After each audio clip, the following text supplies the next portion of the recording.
Trump's lead over Haley widens to double digits in New Hampshire.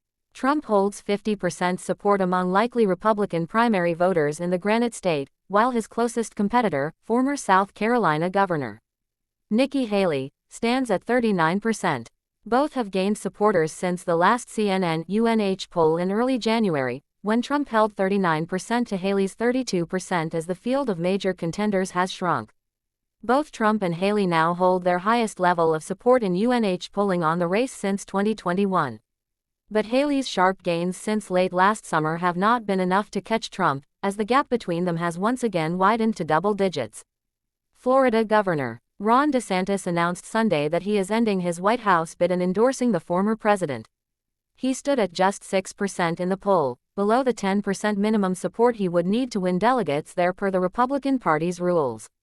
For Trump's opponents, New Hampshire has long appeared to be the place in the early primary calendar that offered the best shot at knocking him off track in his bid for a third straight GOP presidential nomination. It was the only early state where polls consistently found Trump without majority support, and where voters often showed the most openness to his rivals. But this latest survey suggests that Trump's popularity within the GOP base and the commitment of his supporters outweigh the appeal of his challengers. New Hampshire's traditional independent streak and more moderate pool of likely primary voters, when compared with other states whose nominating contests land ahead of Super Tuesday, are part of why some Trump rivals fixated on the state as the place to stand out. And Haley has won over those groups. She holds 58% support among those who are registered as undeclared New Hampshire's term for independent voters and plan to vote in the GOP primary, and 71% support among those who consider themselves ideologically moderate. She also stands ahead of Trump among voters who hold college degrees, 50% Haley to 38% Trump. But each of these groups on its own makes up a minority of likely GOP primary voters in New Hampshire. 47% are registered undeclared, 33% are at least college graduates, and just about 3 in 10 describe themselves as moderate. Trump has largely consolidated his support among the larger flip sides of each of those groups. He has the backing of 67% of registered Republicans, 71% of conservatives, and 55% of those who do not have a college degree.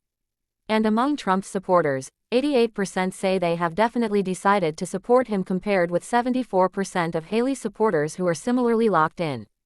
That translates to 45% of the electorate being firmly decided Trump supporters, compared with just 30% who are equally decided Haley backers.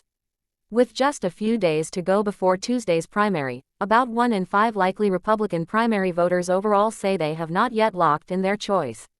That group broadly backs Haley as of now. 51% support her, 28% support Trump, and 14% say they support DeSantis. Broadly speaking, New Hampshire's likely Republican primary voters expect Trump to win on Tuesday. 70% say they think he will carry the day, though just 36% of Haley backers feel that way, and more say they would be satisfied were he to become the party's presidential nominee than would feel that way about Haley or DeSantis. 61% say they would be either enthusiastic or satisfied should Trump win the nomination, compared with 54% each saying the same about Haley or DeSantis. And Trump continues to be viewed more favorably than either Haley or DeSantis within the primary electorate. 56% have a positive view of Trump, compared with 36% who feel that way about Haley and 28% about DeSantis. He is the only remaining candidate to have maintained a net positive favorability rating throughout the past year, while Haley ends the campaign for the Granite State in negative territory. The state's Republican primary electorate also has a broadly positive outlook on what Trump actually did as president. Looking back on his first term in office, 70% of likely Republican primary voters say that he did more to help the country than hurt it, while 28% say he did more to hurt and 2% that his time in office didn't make much of a difference. The survey asked whether Trump would attempt, and whether he would succeed at, 6 things he's talked about doing during the campaign: building a wall along the U.S. border with Mexico, appointing a special prosecutor to go after President Joe Biden and his family, dismantling the deep state, repealing Obamacare and replacing it with another health care law, bringing the war between Russia and Ukraine to an end, and reimposing a travel ban for 7 Muslim-majority countries. Majorities in the GOP electorate say that if he wins, Trump would likely succeed in accomplishing 4 out of those 6. Building the wall, 71% say he would definitely or probably succeed in doing so. Ending the war between Ukraine and Russia, 59%. Reimposing the travel ban, 56%, and appointing a prosecutor to go after the Biden family, 53%. Far fewer see Trump is likely to succeed at dismantling the deep state, 39%, or repealing and replacing the Affordable Care Act, 34%. Most New Hampshire residents agree with likely Republican voters that should Trump win the presidency, he is at least probably going to accomplish reimposing the travel ban, 58%, appointing a special prosecutor to go after the Biden family, 56%, and building the wall, 52%. But there are deep partisan divisions in views on his prospects for ending the war between Ukraine and Russia. 71% of Republicans feel he will at least probably succeed in that effort, compared with 33% of independents and 8% of Democrats. 79% of Democrats say that Trump is unlikely to even try to bring the war to an end. And few of any partisan stripe feel he's likely to repeal and replace the act, at 26% overall. There is also a notable partisan divide over the chances that Trump will try or succeed in appointing a special prosecutor to go after Biden and his family. Nearly all Democrats think he will at least try, 90%, compared with about two-thirds of independents and Republicans, 63% each. Democrats are also most apt to say it is at least probable that he will succeed, 64% say so, with only about half of Republicans, 51%, or independents, 47%, saying the same. Democratic primary in New Hampshire. About two-thirds of likely primary voters on the Democratic side say they plan to write in Biden, 63%.